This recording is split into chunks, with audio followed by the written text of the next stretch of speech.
Est-ce qu'il y a des questions?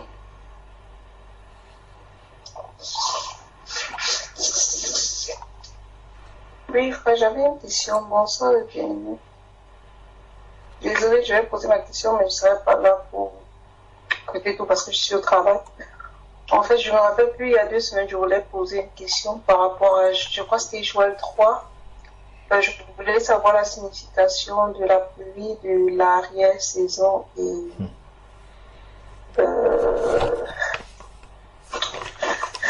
désolée, j'avais noté ça quelque part. Je ne vais pas vraiment rester la différence entre la pluie de... Je vais regarder.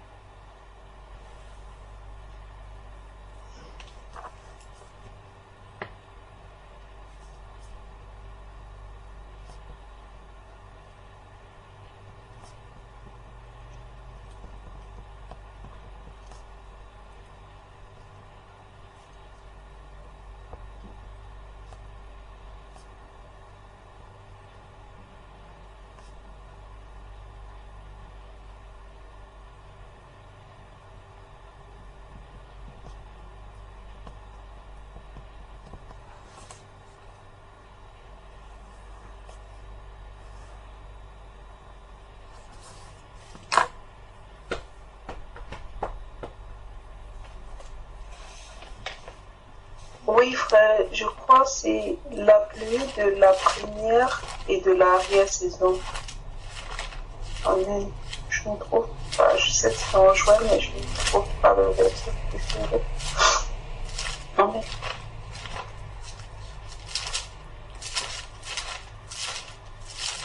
Amen.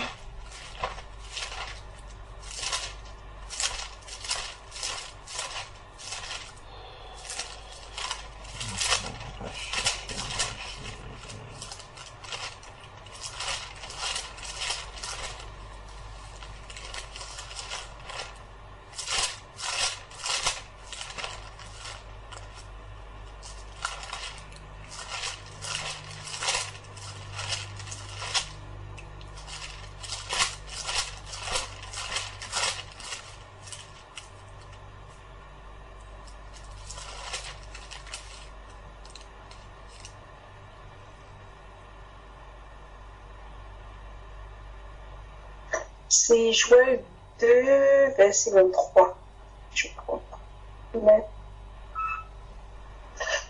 Et tout enfant de Sion, soyez dans l'allégresse et réjouissez-vous en l'Éternel votre Dieu, car il vous donnera la pluie en son temps, il vous enverra la pluie de la première et de l'arrière-saison comme autrefois.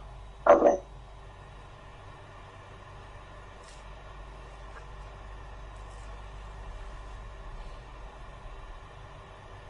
Amen.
Donc, bonsoir, sœur Francine. Que Dieu te bénisse abondamment. Donc, Bonsoir, frère. oui, pour répondre littéralement à ta question, on peut juste lire le verset dans une autre version. Je vais regarder dans deux des versions ici qui disent la même chose. Donc, Joël 2, verset 23. Donc, chez moi, c'est écrit « Et vous, fils de Sion, soyez dans l'allégresse et réjouissez-vous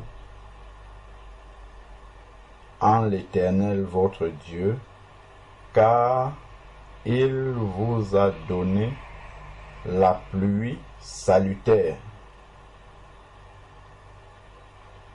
Il vous a donné la pluie salutaire.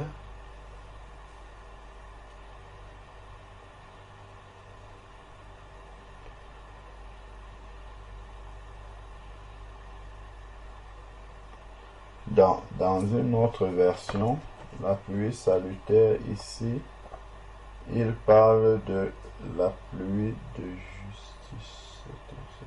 2, 23. Ok. Et vous, enfants de Sion, égayez-vous et réjouissez-vous en l'Éternel votre Dieu, et il vous donnera la pluie selon sa justice. Donc, la pluie salutaire, la pluie selon sa justice. Il a fait descendre l'averse pour vous, pluie de l'automne et pluie du printemps au premier mois. Donc, la pluie de la première et de l'arrière-saison, donc c'est la pluie de l'automne et c'est la pluie du printemps, tout simplement. Donc, littéralement, c'est ce que ça veut dire. La pluie de l'automne et la pluie du printemps. Maintenant, pour comprendre spirituellement de quoi il s'agit, il faut que nous lisions le contexte. Le contexte dans lequel cela a été dit nous permettra de comprendre. Donc, prenons à partir du verset 12. Joël 2 à partir du verset 12 et on va arriver là où c'est cité là. Pluie de la première et de l'arrière-saison. Et ici, donc, nous avons lu que c'est l'automne et le printemps.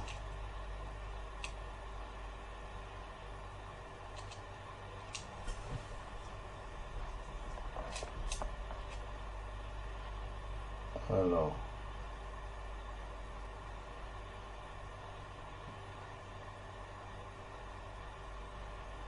donc, je lis entièrement dans ma version Osterval, ça va permettre de comprendre aussi. Et vous, enfants de Sion, égayez-vous et vous réjouissez en l'Éternel votre Dieu, car il vous donnera la pluie selon sa justice, même il répandra sur vous la pluie de la première et de la dernière saison comme auparavant. La première et la dernière saison comme auparavant. La première et la dernière saison comme auparavant.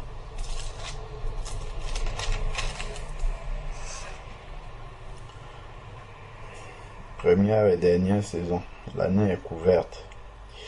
Alors, dans Joël chapitre 2, à partir du verset 12. Maintenant encore, c'est intitulé chez moi Appel à la repentance. Donc, maintenant encore, oracle de l'Éternel, revenez à moi de tout votre cœur, avec des jeûnes, avec des pleurs et des lamentations. Déchirez vos cœurs et non vos vêtements, et revenez à l'Éternel votre Dieu, car il fait grâce. Il est compatissant, lent à la colère et riche en bienveillance. Et il regrette le malheur qu'il envoie. Qui sait s'il ne reviendra pas et n'aura pas de regret, et s'il ne laissera pas derrière lui la bénédiction. Des offrandes et des libations pour l'Éternel votre Dieu. Sonnez du corps en Sion, consacrez un jeûne, proclamez une cérémonie, réunissez le peuple, formez une sainte assemblée, rassemblez les anciens, réunissez les enfants, même les nourrissons à la mamelle. Que l'époux sorte de sa chambre et l'épouse de sa tente. Qu'entre le portique et l'autel pleurent les sacrificateurs, ceux qui sont au service de l'Éternel, et qu'ils disent: Éternel, épargne ton peuple, ne livre pas ton héritage au déshonneur, pour qu'il soit la fable des nations. Pourquoi dirait-on parmi les peuples, où est leur Dieu? Donc ça, c'est un appel à la repentance, à changer de chemin, à retourner à l'Éternel de tout son cœur. Ensuite, maintenant, la partie d'après est intitulée chez moi les promesses. Donc ce sont les promesses qui découlent de la repentance. Donc regardons par exemple dans Actes chapitre 3 verset 19. Repentez-vous et convertissez-vous afin que des temps de rafraîchissement viennent sur vous de la part de l'Éternel. Donc repentance, conversion, temps de rafraîchissement. Les temps de rafraîchissement suivent la repentance et la conversion. Donc là, on a un appel à la repentance et c'est suivi effectivement des promesses de l'Éternel que Acte 3, 19 a appelé que Acte 3, 19 a appelé les temps de rafraîchissement. Donc nous sommes dans Joël chapitre 2 verset 18. L'Éternel s'est ému de jalousie pour son pays. Il a eu pitié de son peuple. L'Éternel a répondu. Donc il a répondu. Il a dit à son peuple: me voici, je vous envoie le blé. Je vous envoie le blé, le vin nouveau et l'huile. Le blé, le vin nouveau et l'huile, et vous serez rassasiés. Et vous serez rassasiés. Et je ne vous livrerai plus au déshonneur parmi les nations. J'éloignerai de vous l'ennemi du nord. Je bannirai vers une terre aride. Je le bannirai vers une terre aride et désolée. Son avant-garde dans la mer orientale, son arrière-garde dans la mer occidentale, et son infection s'élèvera, sa puanteur s'élèvera, car il a fait de grandes choses. Terre, sois sans crainte, sois dans l'allégresse et réjouis-toi, car l'Éternel qui a fait de grandes choses. Car c'est l'Éternel qui a fait de grandes choses. Donc ici, ça c'est toutes les bénédictions qui découlent de la repentance et de la conversion à Dieu, le retour au Seigneur. Le Seigneur a des promesses pour ses enfants. Et voilà l'étalage de ces promesses-là. Donc, bêtes des champs, soyez sans crainte, car les pâturages du désert reverdissent. Le Seigneur a promis de faire reverdir le désert. Donc, car les arbres portent leurs fruits, le figuier et la vigne donnent leur richesse. Donc là, l'agriculture recommence à fleurir, même si c'était le désert avant et qu'on ne pouvait rien planter. Là maintenant, avec la grâce et la bénédiction de l'Éternel, le désert refleurit. Ça s'est même accompli littéralement. Israël qui était un désert, nous savons qu'aujourd'hui, Israël est un pays qui produit énormément de fruits, légumes, au point même d'exporter à l'étranger, alors que c'était un désert. Donc ensuite, maintenant, car les arbres portent leurs fruits, le figuier et la figue et la vigne donnent leur richesse. Et vous, fils de Sion, dans le 23, soyez dans l'allégresse et réjouissez-vous en l'Éternel votre Dieu, car c'est ce qu'il a fait, donné la pluie salutaire, c'est-à-dire qu'il a donné la pluie selon sa justice, c'est-à-dire qu'il a, on sait que la terre était desséchée, elle était aride, et Dieu a redonné la pluie, ce qui a fait reverdir le désert, ce qui a permis de produire des fruits, donc de produire des vignes, ainsi de suite. Ça, c'est parce que le Seigneur a fait revenir la pluie de la première et de l'arrière-saison. Donc, il y a eu suffisamment de pluie pour que le sol puisse produire. La première, l'arrière-saison, c'est-à-dire que le Seigneur a béni au moment, dans tous les moments où cela était nécessaire pour que le sol puisse produire et donner du fruit. Donc ça, on parle d'abord là dans le domaine physique. Ça, c'est ce que Dieu a fait physiquement. Mais nous savons que ça a une projection spirituelle derrière. Ça a une projection spirituelle derrière. Donc ici, ça, il parle de la bénédiction en tout temps de Dieu, de la première à la dernière saison de l'année. Ça couvre toute l'année. L'Éternel bénit tout au long de l'année, lorsque on se convertit réellement et qu'on vient véritablement à lui. Lorsqu'on se repent, on se convertit réellement, Dieu vient et puis il étale cette bénédiction-là sur toute l'année. Souvenons-nous que dans Matthieu chapitre 5, il nous est dit que l'Éternel fait lever son soleil et fait pleuvoir sur les bons et sur les méchants. Donc je crois que c'est écrit là dans Matthieu chapitre 5. On peut lire ça. Matthieu chapitre 5.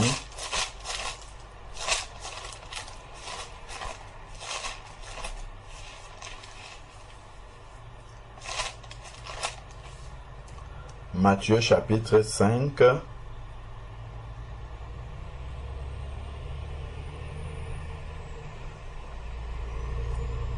Voilà, c'est verset 45. Alors vous serez appelés fils de votre Père qui est dans les cieux, car il fait lever son soleil sur les méchants et sur les bons, et il fait pleuvoir sur les justes et sur les injustes. Donc là, il ne parle pas de faire lever le soleil, le vrai soleil là qui est dans le ciel, ou la vraie pluie qui tombe sur eux. Il parle de bénédiction matérielle. Donc, l'arrière-saison et la première saison et la dernière saison, on comprend donc de quoi il s'agit. Et ensuite, maintenant, verset 24, les airs se rempliront de grains. Donc là, il parle toujours du sol qui est suffisamment arrosé et qui va produire à profusion toute espèce de plante, toute espèce de graines, de récoltes, et les cuves regorgeront de vin nouveau et d'huile. Nouveau parce que le vin n'était plus produit, parce que le sol était désert, le sol était aride, et Dieu a permis que la pluie puisse revenir. C'est-à-dire quelqu'un qui ne marche pas, qui n'est pas réconcilié avec Dieu, marche dans un désert aride dans sa vie. Et lorsqu'il se réconcilie avec Dieu, Dieu vient arroser sa vie. Et sa vie commence à produire du fruit. Là, on parle maintenant spirituellement. Quelqu'un qui n'est pas né de nouveau, il est comme un désert. Sa vie ne produit absolument pas de fruits. Et maintenant, lorsqu'il se convertit, il se repent d'abord, il se convertit à Dieu. Dieu vient maintenant arroser. La parole de Dieu est comme de l'eau. En fait, parfois, la Bible parle de l'eau en ce qui concerne la parole de Dieu. Je crois que Jésus a dit à ses disciples, on peut même lire ça déjà.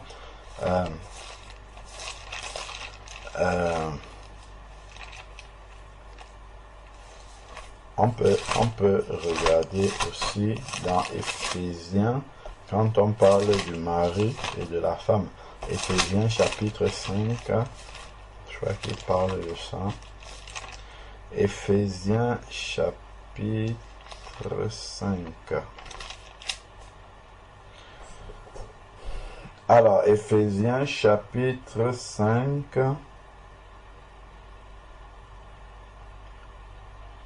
À partir du verset 25, Éphésiens chapitre 5 à partir du verset 25, Marie, aimez chacun votre femme comme Christ a aimé l'Église et s'est livré lui-même pour elle afin de la sanctifier après l'avoir fait comment?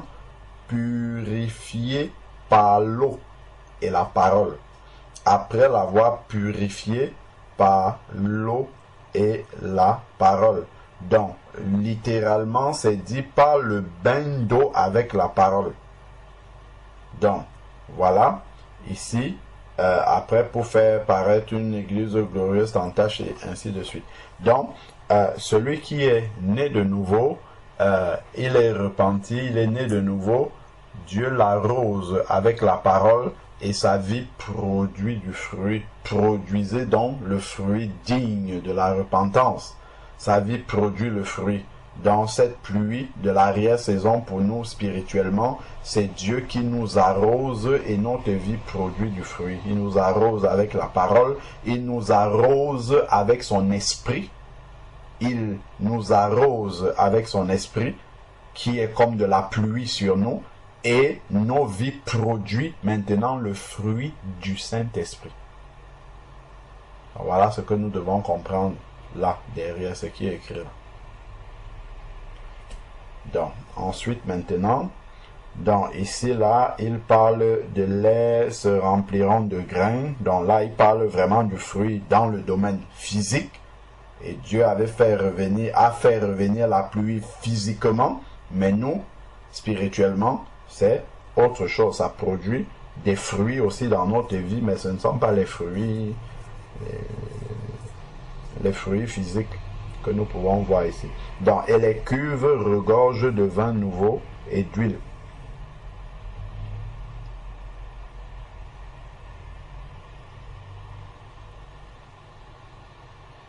Le Seigneur nous arrose et nous faisons de l'huile dans nos lampes également. Donc, je vous restituerai les années qu'ont dévoré les sauterelles. Donc, le Seigneur vient faire un travail de restauration dans la vie de celui qui s'est repenti et qui s'est converti. Donc, s'il avait des situations dans sa vie qui étaient restées bloquées, le Seigneur vient pour débloquer ces situations-là. Encore, tout ça là, ça fait partie des conséquences de la pluie.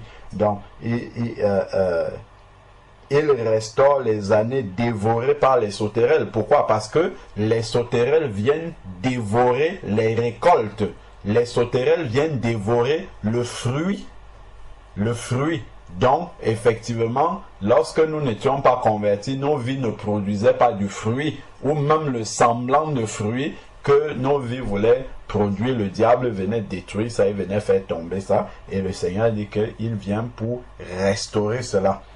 Donc ensuite, maintenant, le grillon, le criquet, la chenille, ma grande armée que j'avais envoyée contre vous. Et verset 26, vous mangerez et vous vous rassasierez.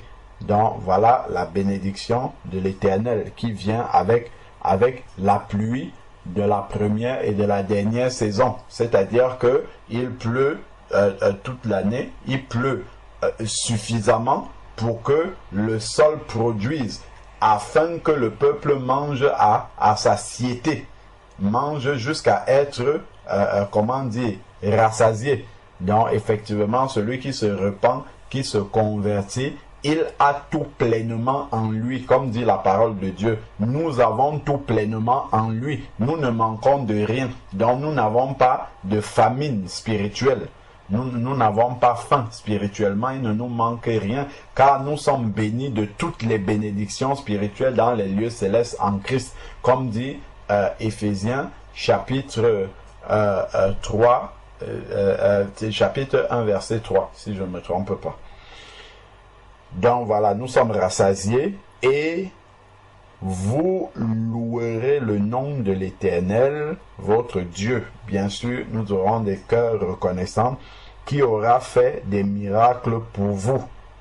Donc cette pluie-là vient avec des miracles parce que pour que le fruit pousse dans le désert, il faut vraiment le miracle de Dieu pour que le désert commence à refleurir et que les fruits commencent à pousser. Là, Dieu fait tomber l'eau du ciel, il fait refleurir le désert. C'est ce qu'il a fait exactement de nos vies. Nos vies qui étaient chaotiques, nos vies qui étaient dans la défaite, nos vies qui étaient vraiment, qui portaient les fruits de la chair et de la mort. C'est là-dedans que, dans ces vies-là, que Dieu est venu rebâtir. Dans ces vies désertiques où aucun fruit ne pouvait être produit. C'était les fruits de la mort, la chair, les insultes, la fraude, l'impudicité. Tout ça, c'était le désert de nos vies. On ne pouvait récolter aucun fruit si ce ne sont les fruits de la mort. C'est là-dedans que Dieu est venu travailler donc en nous amenant déjà à la repentance et à la conversion, tel que nous pouvons voir là dans le livre de Joël, et nous voyons tout ce qui découle après. Et nous comprenons bien que c'est le fruit spirituel qui vient abonder dans notre vie, et nous en sommes rassasiés spirituellement. Donc, alors, nous sommes dans la suite du verset 26 de Joël 2. Qui aura fait des miracles pour vous? On a parlé de miracles. Et mon peuple ne sera plus jamais dans la honte. Donc, toute la honte que nous avions, Dieu vient nous restaurer. Vous reconnaîtrez que moi, je suis au milieu d'Israël. Vous reconnaîtrez que moi, je suis au milieu d'Israël. Les gens vont reconnaître que nous avons l'Esprit de Dieu en nous. Nous avons l'Esprit du Père en nous. Moi, l'Éternel, votre Dieu, et qu'il n'y en a point d'autre, et mon peuple ne sera plus jamais dans la honte. Donc, voilà ce que nous dit Joël, et le chapitre d'après, c'est sur l'effusion du Saint-Esprit, pour comprendre vraiment de manière spirituelle ce qui a été dit avant. Amen. Amen. Amen, amen, amen, amen. Je vais essayer d'appuyer vraiment ce que le frère était en train de dire.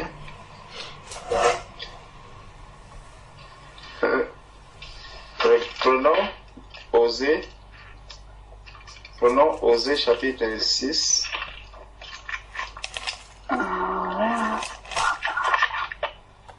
Prenons Osée chapitre 6.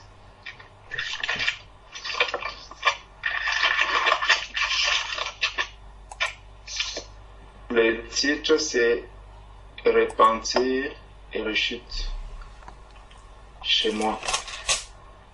Il est écrit: venez, retournons à l'Éternel, car il a déchiré, mais il nous guérira. Venez, retournons à l'Éternel, car il a déchiré, mais il nous guérira. Il a frappé, mais il bandera nos plaies. Il nous rendra la vie dans 2 jours. Le 3e jour, il nous relèvera et nous vivrons devant lui. cherchons à connaître l'Éternel. Sa venue est aussi certaine que celle de l'aurore. On voit vraiment un appel à la repentance, un appel à connaître le Seigneur. Il dit connaissons, cherchons à connaître l'Éternel. Le Seigneur appelle, il attire les âmes de tous les coins, de tous les quatre coins du monde. Le Seigneur attire les âmes. Connaissons, cherchons à connaître l'Éternel. Sa venue est aussi certaine que celle de l'aurore. Il viendra comme pour nous, il viendra pour nous comme la pluie. Il viendra pour nous comme la pluie du printemps qui arrose la terre. Il viendra pour nous comme la pluie du printemps qui arrose la terre. Donc on a déjà vu la première pluie qui vient et qui vient avec la repentance. Donc on nous dit repentons-nous, repentez-vous. C'est le message aussi que Jean-Baptiste est venu prêcher, le message de la repentance. Il est venu préparer le chemin de Jésus qui devait déjà venir physiquement faire son travail. Il dit sa venue est certaine. Dans Osée 4, dans Osée 6 ici, il dit sa venue est certaine. Donc cherchons à connaître le Seigneur, cherchons à le connaître. On peut encore prendre dans Zacharie chapitre 10.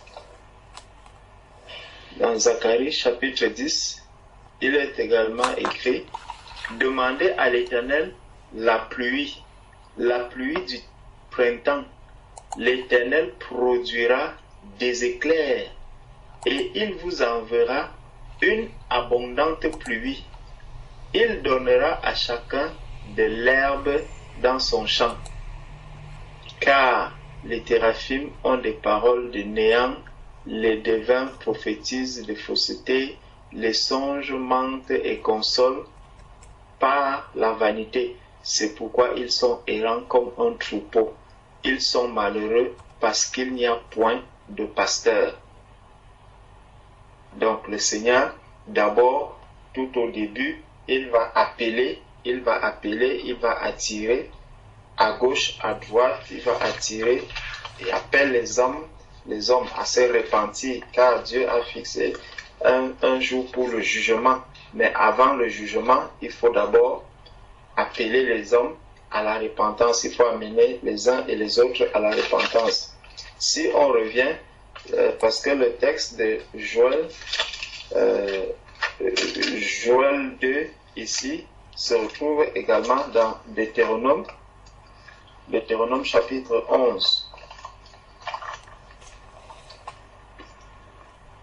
Dans Deutéronome chapitre 11. Et on voit ici une autre catégorie, si nous prenons à partir du verset 10. Car le pays dont tu vas entrer en possession n'est pas comme le pays d'Égypte. On sait que ici, c'est déjà un peuple effectivement qui a une promesse du Seigneur. Donc, nous savons que la sortie d'Égypte, on va traverser la mer qui est l'image du baptême. Donc, on va traverser cela. On est donc déjà là en plein dans l'église. En fait, si on fait un rapprochement avec nous aujourd'hui, donc on est déjà là en plein dans l'église.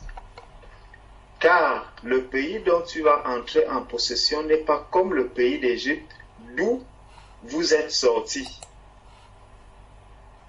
où tu jetais dans les champs ta semence et les arrosais avec ton pied. C'est un peu impressionnant de savoir qu'on arrose avec le pied. Et les arrosait avec ton pied comme un jardin potager. Le pays que vous allez posséder est un pays de montagnes et de vallées et qui boit les eaux de la pluie du ciel. Les eaux de la pluie du ciel, ça ne sera plus avec les pieds. C'est un pays dont l'Éternel, ton Dieu, prend soin et sur lequel l'Éternel, ton Dieu, a continuellement les yeux du commencement à la fin de l'année. Continuellement les yeux du commencement jusqu'à la fin, donc toute l'année. Et ça nous ramène au psaume 1. Le psaume 1 dit, heureux l'homme qui ne marche pas selon le conseil des méchants, qui ne s'arrête pas sur la voie des pécheurs, et qui ne s'assied pas en compagnie des moqueurs, mais qui trouve son plaisir dans la loi de l'Éternel et qui la médite jour et nuit. Donc, tous les jours, il médite la parole de Dieu, comme le frère parlait de la pluie, la parole de Dieu, la pluie, la parole de Dieu, jour et nuit, donc sans interruption. Il est comme un arbre planté près d'un courant d'eau qui donne son fruit en sa saison et dont le feuillage ne se flétrit point, tout ce qu'il fait lui réussit. Parce qu'il est tellement bien arrosé, le Seigneur avait dit à Josué que cette parole ne s'éloigne pas de ton cœur, mais médite-la jour et nuit afin que tu réussisses dans toutes tes entreprises. Donc, quelqu'un qui est né de nouveau, justement, doit être arrosé par cette pluie.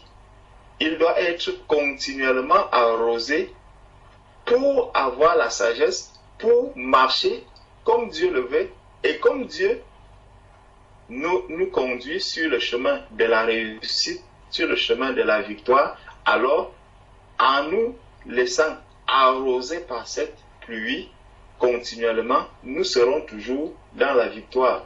Nous serons toujours dans la réussite avec le Seigneur. Pas la réussite dans la chair, la réussite pour les choses spirituelles. Donc, les victoires dans le combat spirituel, pas le combat de la chair. Il est comme un arbre planté près d'un courant d'eau qui donne son fruit en sa saison et dont le feuillage ne se flétrit point. Tout ce qu'il fait lui réussit. Il n'en est pas ainsi des méchants. Ils sont comme la paille que le vent dissipe. C'est pourquoi les méchants ne résistent pas au jour du jugement, ni les pécheurs dans l'assemblée des justes. Car l'Éternel connaît la voie des justes et la voie des pécheurs mène à la ruine. Donc, revenons dans Deutéronome chapitre 11. Deutéronome chapitre 11, où le Seigneur, on était au verset 10. Car le pays dont tu vas entrer en possession n'est pas comme le pays d'Égypte d'où vous êtes sortis, où tu jetais dans les champs ta semence et les arrosais comme ton pied, les arrosais avec ton pied comme un jardin potager. Mais le pays que vous allez posséder est un pays de montagnes et de vallées et qui boit les eaux de la pluie du ciel. C'est un pays dont l'Éternel ton Dieu prend soin et sur lequel l'Éternel ton Dieu a continuellement les yeux du commencement à la fin de l'année. Le Seigneur veille sur sa parole pour l'accomplir. Il veille sur sa parole, jour comme de nuit. Et il nous dit qu'il n'est pas un homme pour mentir, ni le fils de l'homme pour se repentir. Ce qu'il dit, c'est ce qu'il accomplit. Donc le Seigneur est strict sur sa parole. Il veille sur sa parole. Rien ne peut venir changer quoi que ce soit. Et c'est pour ça qu'il dit que sa parole ne descend jamais, ne retourne jamais à lui sans avoir accompli ce pourquoi elle est descendue. Donc quand la parole du Seigneur arrive, elle doit accomplir ce pourquoi cette parole est venue. Verset 13. Si vous obéissez à mes commandements que je vous prescris aujourd'hui, si vous aimez l'Éternel votre Dieu, et si vous le servez de tout votre cœur et de toute votre âme. Donc on voit qu'ici, il s'agit effectivement des enfants de Dieu, parce que c'est les enfants de Dieu qui vont obéir au commandement du Seigneur, c'est les enfants de Dieu qui vont aimer Dieu. Donc c'est vraiment des enfants, des personnes qui sont déjà nées de nouveau, qui vont comprendre à qui s'adresse ce message. Verset 14 maintenant. Donc quand il aura fini de donner d'abord la condition en disant si vous obéissez à mes commandements que je vous prescris aujourd'hui, si vous aimez l'Éternel, votre Dieu, et si vous le servez de tout votre cœur et de toute votre âme, donc il a donné toutes ces conditions. Verset 14 maintenant. Je donnerai à votre pays la pluie en son temps, la pluie de la première et de l'arrière-saison, et tu recueilleras ton blé, ton mou et ton huile. Je mettrai aussi dans tes champs de l'herbe pour son bétail, et tu mangeras et tu te rassasieras. Gardez-vous de laisser séduire votre cœur, de vous détourner de servir d'autres dieux. Donc, la bénédiction est là, mais gardons notre cœur, préservons notre cœur, veillons sur notre cœur. Et justement, quand on revient un peu dans Joël, il y a aussi quelque chose qui arrive là. Joël 2, verset 27, où le Seigneur a dit « Et vous saurez que je suis au milieu d'Israël ». Dans Matthieu 18, verset 20, le Seigneur dit « Je suis avec vous tous les jours jusqu'à la fin des temps ». Donc, on voit vraiment le Seigneur ici. Si on fait le rapprochement avec la nouvelle naissance, on voit le Seigneur qui vient encore, qui parle de la repentance, il parle de la manière dont un enfant de Dieu doit marcher, comment nous devons garder ses commandements, comment nous devons faire ce qu'il attend de nous, et le retour du Seigneur également, parce qu'on a vu là qu'il viendra certainement tel que Osée a dit. Donc il prépare ses enfants à son retour pour que nous soyons prêts lorsque il viendra. Il dit que je suis l'Éternel votre Dieu, qu'il n'y a point d'autre, et mon peuple ne sera plus jamais dans la confusion, parce qu'il sera avec lui, il va le garder, il va le protéger, et rien ne pourra le nuire. Le Seigneur avait dit, allez faire de toutes les nations les disciples, les baptisant au nom du Père, du Fils et du Saint-Esprit, et voici, je suis avec vous tous les jours jusqu'à la fin des temps. Donc, voilà ce que je pouvais ajouter par rapport à ce que le frère a dit. Amen. Amen. Amen. Gloire à Dieu. Amen.